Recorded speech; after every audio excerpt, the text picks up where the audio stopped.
સમાચાર જોઈએ વિસ્તારથી સૌપ્રથમ વાત કરીએ ગાંધીનગરની, જેમાં ગાંધીનગરમાં ટાઇફોઇડના 14 દર્દીઓને ડિસ્ચાર્જ આપવામાં આવ્યું છે। હાલ ગાંધીનગર સિવિલમાં 85 દર્દીઓ સારવાર હેઠળ છે।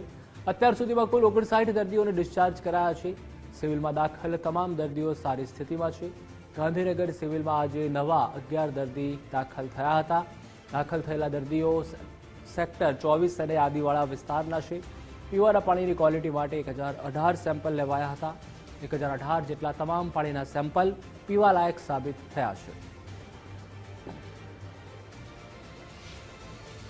આજે 14 દર્દીઓને સિવિલ હોસ્પિટલમાંથી ડિસ્ચાર્જ કરવામાં આવ્યા છે। એટલે અત્યાર સુધી ડિસ્ચાર્જ થયેલા દર્દીઓની સંખ્યામાં વધારો થઈને 59 થયેલી છે। આ ઉપરાંત અત્યારે હાલ મહાનગરપાલિકા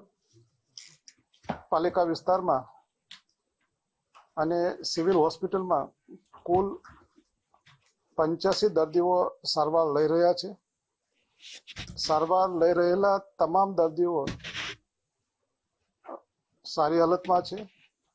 એક પણ દર્દી કોઈ એવી ક્રિટિકલ કન્ડિશનમાં નથી। એમના તમામ હેલ્થ પેરામીટર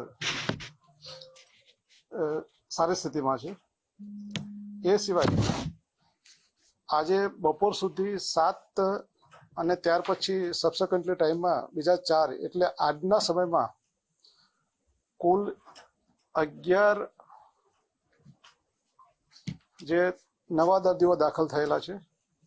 આ નવા દર્દીઓ જે દાખલ થયેલા છે એ પ્રિડોમિનન્ટલી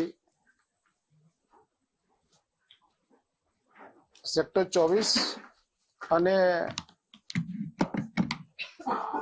આદિવાળા વિસ્તારમાંથી છે।